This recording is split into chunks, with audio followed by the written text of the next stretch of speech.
കേരളത്തിന്റെ അടിസ്ഥാന സൗകര്യ വികസനത്തിൽ ഏറ്റവും നിർണായകമായ പദ്ധതിയാണ് ദേശീയപാത 66 ഇടനാഴിയുടെ 6 വരി വികസനം. സംസ്ഥാനത്തിന്റെ വടക്ക് കാസർഗോഡ് മുതൽ തെക്ക് തിരുവനന്തപുരം വരെ നീളുന്ന 422 കിലോമീറ്റർ പാതയുടെ നിർമ്മാണ പുരോഗതിയും പൂർത്തീകരണ സമയപരിധിയും സംബന്ധിച്ച് റോഡ് ഗതാഗത ഹൈവേ മന്ത്രാലയം നൽകിയ വിവരങ്ങൾ വലിയ പ്രാധാന്യമർഹിക്കുന്നു. ലോക്സഭയിൽ ഒരു ചോദ്യത്തിന് മറുപടിയായി കേന്ദ്രമന്ത്രി നിതിൻ ഗഡ്കരിയാണ് NH66 ഇടനാഴിയുടെ നിർമ്മാണം 2026 ഓഗസ്റ്റോടെ പൂർത്തിയാക്കുമെന്ന് പ്രതീക്ഷിക്കുന്നതായി വ്യക്തമാക്കിയത്. കേരളത്തിന്റെ ഗതാഗത മേഖലയിൽ വിപ്ലവം സൃഷ്ടിക്കാൻ പോകുന്ന ഈ മെഗാ പ്രൊജക്ട് ഭൂമി ഏറ്റെടുക്കൽ പോലുള്ള വലിയ വെല്ലുവിളികൾ അതിജീവിച്ച് അതിവേഗം മുന്നോട്ട് പോവുകയായിരുന്നു. എന്നാൽ നിശ്ചയിച്ച സമയപരിധിയിൽ എത്താൻ സാധിക്കാത്തതിന്റെ കാരണങ്ങളും നിലവിലെ പുരോഗതിയുടെ കൃത്യമായ കണക്കുകളും കേന്ദ്രം പുറത്തുവിട്ടു. NH66 ഇടനാഴിയുടെ നിർമ്മാണം 2026 ഓഗസ്റ്റിൽ പൂർത്തിയാക്കുമെന്നാണ് നിലവിലെ പുതുക്കിയ ഷെഡ്യൂൾ. യഥാർത്ഥത്തിൽ ലക്ഷ്യമിട്ട സമയപരിധിയിൽ നിന്ന് മാറ്റം വന്നതിന്റെ പ്രധാന കാരണങ്ങൾ കേന്ദ്രമന്ത്രി നിതിൻ ഗഡ്കരി ലോക്സഭയിൽ വിശദീകരിച്ചു. ഈ കാരണങ്ങൾ പ്രധാനമായി നിർമ്മാണവുമായി ബന്ധപ്പെട്ടതും സാമ്പത്തികപരവും പ്രകൃതിപരവുമായ വെല്ലുവിളികളുമാണ്.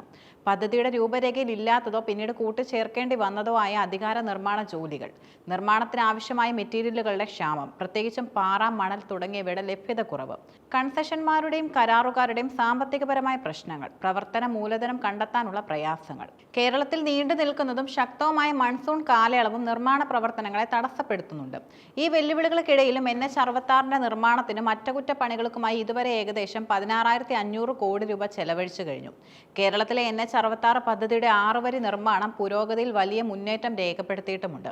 422 കിലോമീറ്റർ ഇടനാഴിയിൽ ഏകദേശം 172 കിലോമീറ്റർ ദൈർഘ്യമുള്ള 5 പാക്കേജുകൾ 80% ഭൗതിക പുരോഗതി കൈവരിച്ചു കഴിഞ്ഞു. ഇത് പദ്ധതിയുടെ മൊത്തത്തിലുള്ള വിജയത്തിന് ശുഭസൂചന നൽകുന്നു.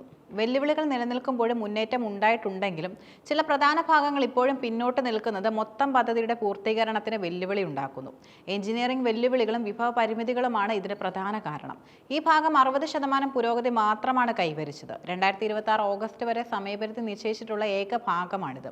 തെക്കൻ കേരളത്തിലെ ഈ പ്രധാന പാത 44.3% പുരോഗതി മാത്രമേ രേഖപ്പെടുത്തിയിട്ടുള്ളൂ. 2026 മെയ് 30 ഇതിന്റെ ലക്ഷ്യം.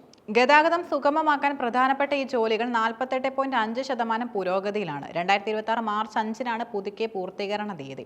തലശ്ശേരി മാഹി ബൈപ്പാസ് അണ്ടർപാസ് ഏറ്റവും മന്ദഗതിയിലുള്ള നിർമ്മാണം രേഖപ്പെടുത്തിയത് ഇവിടെയാണ്. 14% മാത്രം പുരോഗതി. 2026 മെയ് 30 ഇതിന്റെ സമയപരിധി. 4 ബ്ലാക്ക് സ്പോട്ടുകളുടെ തിരുത്തൽ ജോലികൾക്ക് 24.1% പുരോഗതി മാത്രമേ കൈവരിക്കാനായിട്ടുള്ളൂ. 2026 ജൂൺ 30 ഇതിന്റെ ലക്ഷ്യം. നിർമ്മാണത്തിന് ഗണ്യമായ പുരോഗതി വന്നിട്ടുണ്ടെങ്കിലും ഈ നിർണായക ഭാഗങ്ങളിലെ കാലതാമസം കാരണം NH66 ഇടനാഴി പൂർണ്ണമായും തുറന്നു കൊടുക്കുന്നത് 2026 ഓഗസ്റ്റിലേക്ക് നീളാൻ സാധ്യതയുണ്ട്. നിർമ്മാണ പ്രവർത്തനങ്ങളിലെ കാലതാമസം പരിഹരിക്കാൻ കേന്ദ്ര സർക്കാർ കർശനമായ നടപടികൾ സ്വീകരിച്ചിട്ടുണ്ട്. വീഴ്ച വരുത്തിയ കൺസെഷന്മാർ, കോൺട്രാക്ടർമാർ, കൺസൾട്ടന്റുകൾ എന്നിവർക്കെതിരെ ആവശ്യമായ ശിക്ഷാ നടപടികൾ സ്വീകരിച്ചിട്ടുണ്ടെന്ന് മന്ത്രി നിതിൻ ഗഡ്കരി ഉറപ്പു നൽകി. നിർമ്മാണ പ്രവർത്തനങ്ങൾ വേഗത്തിലാക്കാൻ ഇത് സഹായിക്കും. NH66 ദുർബലമായ സ്ഥലങ്ങളിൽ ആവശ്യാനുസരണം സാങ്കേതിക സുരക്ഷാ ഓഡിറ്റുകൾ നടത്തുമെന്നും മന്ത്രി കൂട്ടിച്ചേർത്തു. ഇത് റോഡിന്റെ ഗുണനിലവാരവും യാത്രാ സുരക്ഷയും ഉറപ്പാക്കാൻ നിർണായകമാണ്. ദേശീയപാത 66 പൂർത്തീകരണം കേരളത്തിന്റെ സാമ്പത്തിക സാമൂഹിക മേഖലകളിൽ വിപ്ലവകരമായ മാറ്റങ്ങൾ കൊണ്ടുവരും.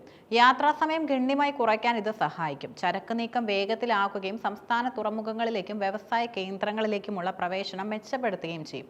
ഹൈവേയോട് ചേർന്നുള്ള പ്രദേശങ്ങളിൽ റിയൽ എസ്റ്റേറ്റ് മേഖലയ്ക്ക് ഇത് കുതിപ്പേകും. ഭൂമി ഏറ്റെടുക്കലുമായി ബന്ധപ്പെട്ട് വലിയ ജനകീയ എതിർപ്പുകൾ നേരിടേണ്ടി വന്നിരുന്നെങ്കിലും പദ്ധതിയുടെ വേഗതയും നൽകിയ ഉയർന്ന നഷ്ടപരിഹാരം പൊതുജന പിന്തുണ വർദ്ധിപ്പിക്കാൻ സഹായിച്ചു. സംസ്ഥാനത്തെ ഏറ്റവും വലിയ അടിസ്ഥാന സൗകര്യ വികസന പദ്ധതിയായ NH66 2026 ഓഗസ്റ്റിൽ പൂർത്തിയാകുമ്പോൾ കേരളത്തിന്റെ ഗതാഗത ഭൂപടം സമൂലമായി മാറും. എങ്കിലും നിലവിലെ പുരോഗതി നിലനിർത്തിക്കൊണ്ട് മന്ദഗതിയിലുള്ള ഭാഗങ്ങൾ ലക്ഷ്യത്തിൽ എത്തിക്കുക എന്ന വലിയ വെല്ലുവിളിയാണ് നിർമ്മാണ ഏജൻസികളെ കാത്തിരിക്കുന്നത്.